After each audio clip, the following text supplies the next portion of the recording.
Good morning and welcome to Kramer's Corner with the daily technical update. It is Thursday the 16th of November, this time from my home office. And not that much happened overnight in the US market. We had the S&P 500 with a little bit higher, but not really much action going on during the day. We have the resistance here at 45.40. And I think we will see a little bit of a setback here the next couple of days, but the trend is up. But this resistance here could be a little bit of a challenge, and we should see a little bit of correction after this really strong upwards move here in November. On the Nasdaq 100. The future actually did touch and spike above 16,000, whereas the cash market, the Nasdaq 100 index, did not. So it did try to get up there, but it didn't really take out the July peak. And I think also here we will see a little bit of a correction the next couple of days, possibly down to around 15,500, 600, around that level. But the trend is up. And I think we will see a fairly positive market going into the rest of the year. So everybody will probably talk about Santa Claus rally starting early this year, possibly. Let's see. The EUROSTOXX 50 touched the 43.26 resistance yesterday. We'll probably have another go today, but also here I think we'll see a little bit of a setback, but I don't think it will take out the 42.34, sorry about that, support level, but a little bit of a setback we should expect. The DAX index higher this morning, stronger than the rest of the markets. There's not much resistance until around 16,000. We could test that, but I think it will take a little bit of a time before then. We should see correction also here on that market. Let's just have a quick look at the GER40 CFD and the future. So yeah, it's moving higher here around 15,800, setting a little bit back. But we have reached the 61.8 retracement of the entire downtrend. The AX touched the and got rejected, closed just below the 763 resistance. A little bit of setback today, and I think we will see a further setback down to possibly test the 750 support level, where we also have the 100 and the 200 moving average coming up, adding to the support. The Belgium market lagging a little bit, strong resistance at 35.75. Also expect a little bit of setback. Also, what is interesting here is that the 60 threshold on RSI has not been broken. It needs to close above, otherwise the uptrend will most likely fizzle and we will slide lower in the coming days. So keep an eye on that one. The CAC 40 rejected that. The 200 moving average closed just above 7,200. But I think we'll see a little bit of a setback here the next couple of days. Not that much, but possibly down to around 7,100 before market will move higher. SMI in Switzerland, the closed above the gap has closed the gap, but the RSI is still below the 60 threshold, so the upside potential seems to be fairly limited. Otherwise, we really need more action going. But nevertheless, we are in a bit of an uptrend. But if it slides back into the gap area, then the bears could come back and try to push it lower. On the FX market, it was a fairly quiet day yesterday after explosion Tuesday. We have a little bit of setback in euro dollar, and we could see a little bit further setback, possibly down to around 108, where we have the 200 and 100 moving average giving some support. But the uptrend is there. They're supported by the positive RSI up to around 109, 45, 50s level, where we also have some resistance, but we also have the 61.8 retracement that will add to that the resistance level there. On cable, we got rejected just below the 100 moving average, setting back a little bit, and I think we could see it sliding back a little bit lower to around 123.40. The RSI is in positive trend, moving in this rising channel here, and there's no divergence, meaning it indicates we should see a higher move towards 125.45 level, maybe 126.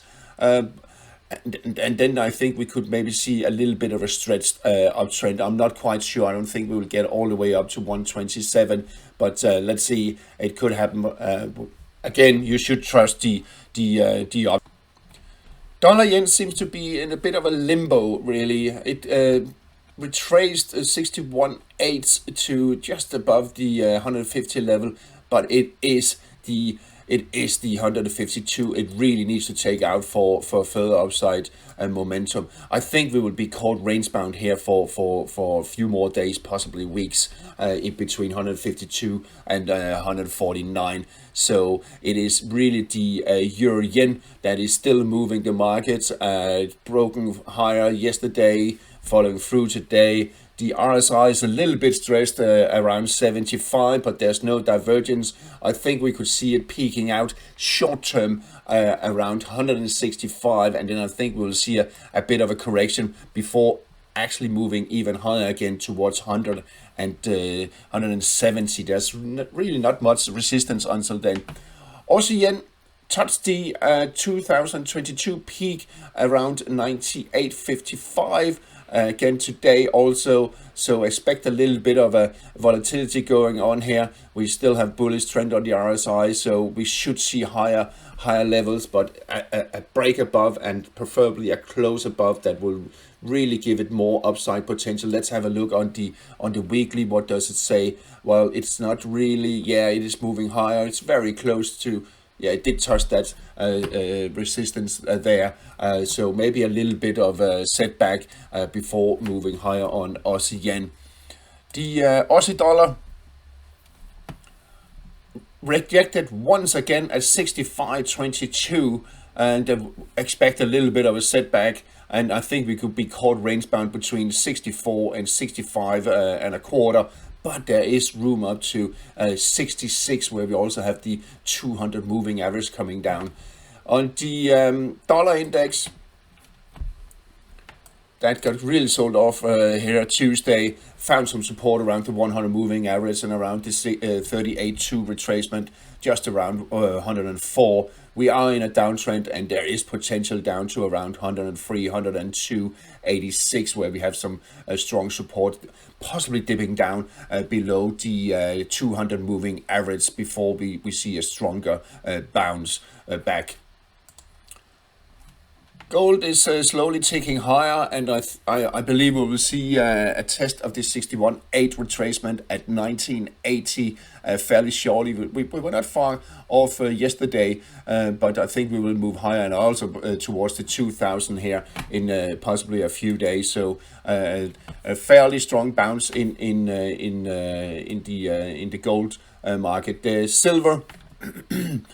Maybe it's getting its act together now and breaking above the 23.78. That is a key resistance, a close above, and I think we will have it. We have the RSI above the 60 level, so if it does close today, could be crucial. If it gets rejected, then we'll probably see it sliding back to around 23 before the next upwards move. What is key, again, if RSI can close above the 60 threshold today, and silver above 23.78. Copper also maybe trying to build an uptrend again. Let's see. It couldn't last week, where the RSI did close below 60, and the same now. It's knocking on a door here again on the threshold. So if we get a move higher above 375, we will also see RSI closing above 360, and then there is a test of 382. That is a next step. On the oil market, sliding back. So what we could do, I think we can. It's fair to say we can remove this one. I think it will basically trading sideways here between 74, 73, 80, 74 and up to around 80. We need to get back above 81 for further upside. So now it's more like in a wait and see position. The same here with the Brent between 78 and up to around 85. It really needs to break above 85 for any meaningful upside momentum. Finally, on the US 10-year,